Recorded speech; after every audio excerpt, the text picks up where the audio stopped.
Welcome back to EDH Deck Building. I am your host, Demo, and this is 10 cards you should be putting in your Commander decks. And this time I am starting out with essentially a patron suggestion, Batwing Brume. It is certainly a favorite of patrons of mine, and if I didn't mention it on this series, I probably wouldn't hear the end of it on the Discord. So 1 and a hybrid Orzhov mana, that's black and white. It's an instant, prevent all combat damage that would be dealt this turn if white was spent to cast Batwing Brume. Each player loses 1 life for each attacking creature they control if black was spent to cast this spell. So of course, if you cast it for a black and a white, you're going to prevent all damage. So it's a fog effect, which is pretty darn good, maybe underrated in the Commander format, but also you can have your opponents lose a bunch of life. It is a pretty decent swing, especially in that Alpha Strike sort of scenario where your opponent thinks they're going to end you and instead they end up losing a bunch of life. Maybe you could even end up killing them. Why I particularly like it though is because of course you have the options here, spending the white or the black mana. Now I don't think there's any scenario here where you don't want your opponents losing life. Maybe there's a situation where you use this on yourself. Incredibly rare, but it is a possibility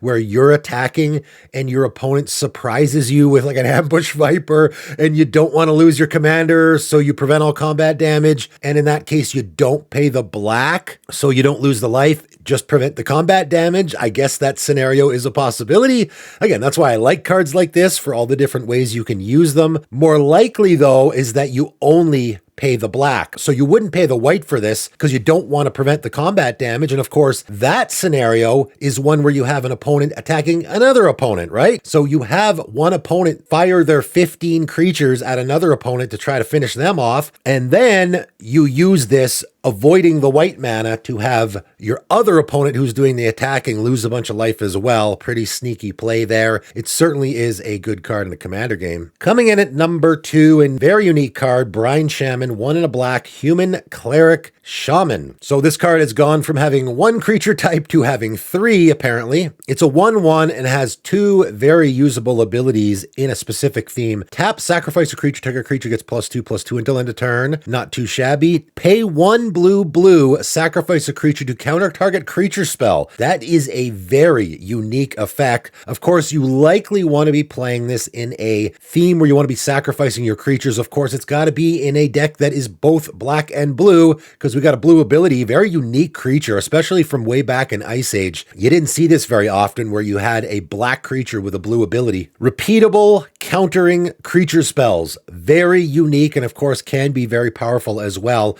If you got lots of sack fodder in your blue and black deck, this could be a fantastic fit. Coming in at number 3, Broken Fall, 2 and a green enchantment. Return Broken Fall to owner's hand, regenerate target creature. So 3 mana, I protect my creature. A lot of people will say is not fantastic. You would be correct. However, this, again, is repeatable. That's very important. There's a few places I would play this. I will just say I think Regenerate's pretty good in the Commander format. It does work with a lot of situations. Of course, it works with damage effects, and it works with destroy effects. Unless, of course, you have a Wrath of God, which specifically says you cannot regenerate. Outside of that, it works with all those board wipes that destroy. Because the activation for this is returning it to your hand, it's really, really difficult for your opponents to get rid of this. That is very relevant. Obviously, because it's an enchantment, it also can work great in an enchantment theme. I would probably try to find room for this in a deck where I'm playing lots of enchantments or those enchantress effects, because it is a repeatable way to cast an enchantment as well. It is a very unique effect, both with the fact that it's returning to your hand and also that it is a repeatable way to protect your creature, so I thought I'd give it a mention. Brood Keeper, 3 and a red human shaman, 2/3. Whenever an aura becomes attached to Brood Keeper, put a 2/2 red dragon creature token flying onto the battlefield. It has. Hey red, this creature gets +1/+0 until end of turn, so that fire breathing effect. So when I came across this card, I thought to myself, why have I never seen this card before?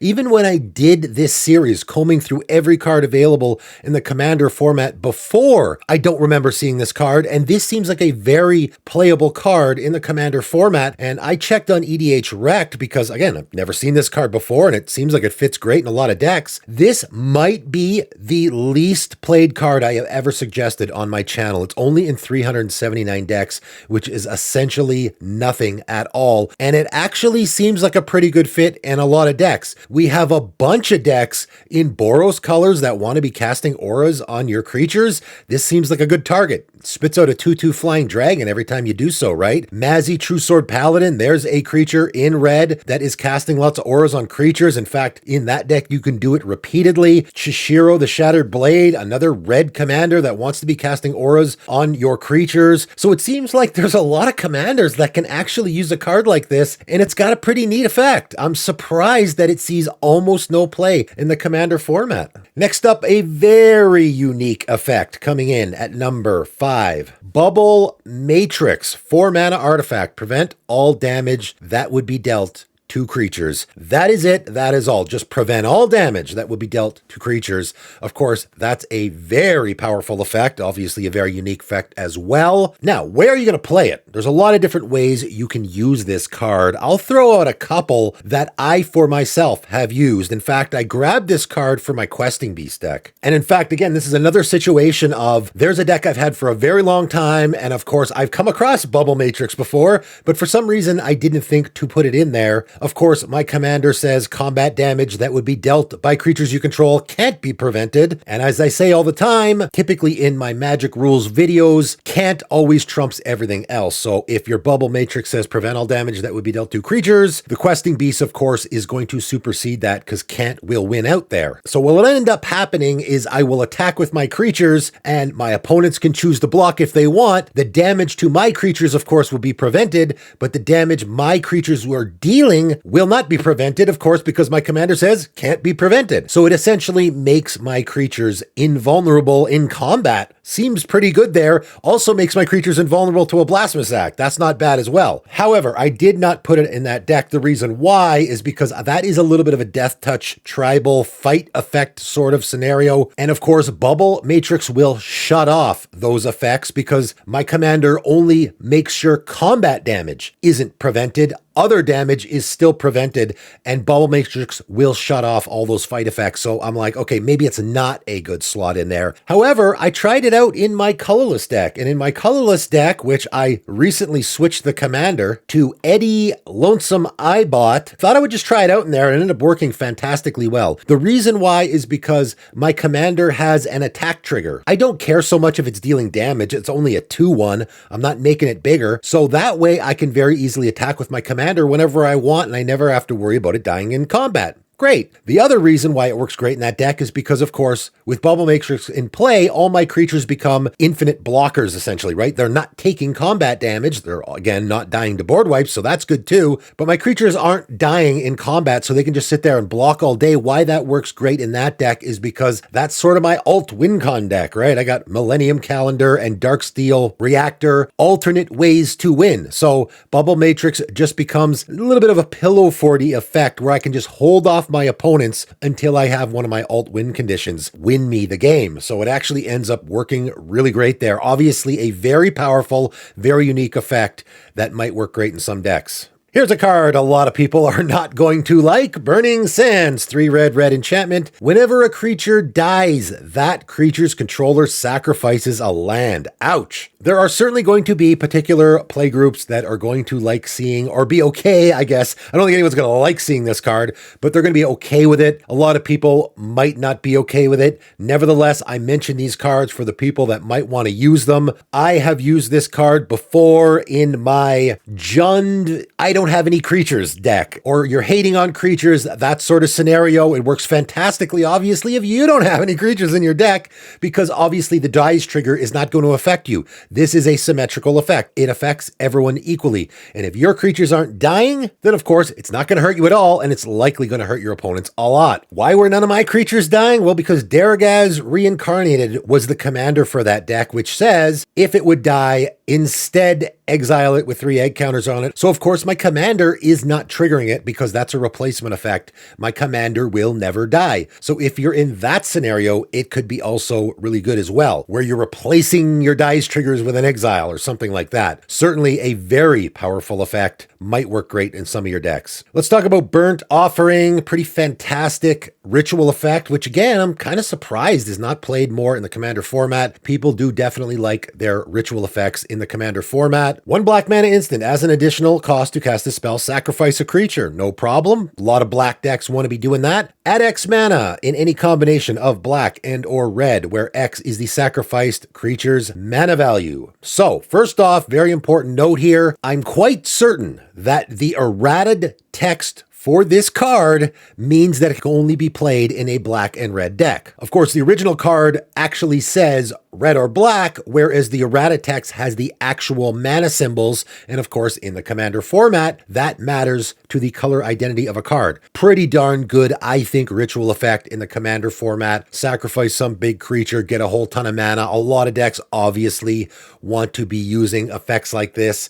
And of course, a lot of black and red decks want to be sacrificing their creatures, so I think this is going a bunch of decks. Let's talk about Burnout, coming in at number 8. 1 in a red instant, counter target instant spell. If it's blue, draw a card at the beginning of the next turn's upkeep. So this is a red counter spell for blue instants. I know, very specific, but of course, we know the big one there is counter spells. This is sort of an anti-counter spell, and a lot of red players out there really hate those counter spells. Pyroblast is an auto include for a lot of people that play a lot of red decks. This is not quite as good, obviously. This, unlike Pyroblast, is never going to actually be a dead card because, of course, it replaces itself. You get the cantrip there with the card draw, and just like with Pyroblast, you can use it even if no one is playing blue. The wording here is important. Counter target instant spell if it's blue, so that means the target is an instant spell, not a blue instant spell. So if your opponent casts a Swords to Plowshares, no one in the game is playing blue, so of course you can't use the actual effect for this. Rather than this just sitting in your hand doing nothing, you can pay 2 mana to counter target instant spell, which is the swords, but because it's not blue, it isn't actually going to work. It's going to do nothing. But it is a legal target, so it will not fizzle, and you will get the card draw at the beginning of the next turn's upkeep. I know, very fringe, but for that reason, it will never actually truly be a dead card in your deck and can be fantastic. I mean, this counters a Cyclonic Rift, people. One of the most hated cards in the entire format. Burnout will deal with it. So if you're sick and tired of that card, might want to go out and grab this one. Coming in at number 9, Cabal Conditioning, 6 and a black sorcery. Any number of target players each discard a number of cards equal to the highest mana value among permanents you control. This is an expensive card, obviously, 7 mana, but it might be the best way in the entire format to make all of your opponents discard their hands. And of course, if you have a permanent in play that is like a mana value 6 or 7, it is likely that you will cast this. And of course, any number of target players is likely going to be all your opponents. Although of course, that wording is important because you can play some politics here. This is a way to make all your opponents just discard their hands. What other ways is there to do that in the Commander format? This might be the only one. Pretty unique effect and obviously very powerful as well. I'm going to end off today at number 10 with Cadaverous Bloom, personal favorite of mine. Obviously a very, I guess, sort of infamous card throughout the history of the game. Very unique effect, possibly a very powerful one as well. 3 black and a green enchantment. Exile a card from your hand. Add 2 black or 2 green. And of course, this was used back in the day in those Pros Bloom decks. Very powerful deck from back in the day, which I will describe here how it works, because of course, that's a great way to use a card like this. Prosperity, of course, each player draws X cards. So you're going to put the mana into that, have everyone draw a bunch of cards. And then of course, because your hand just refilled, you can then exile those cards from your hand to cast another prosperity. You know, that's how that deck would work. Of course, in the Commander format, you only have 1 prosperity in your deck, but you would use the mana for those big draw spells, which of course there's a ton of those in the Commander format. Refill your hand, use that to cast stuff, and then use the other cards that you don't want, like the lands that you drew,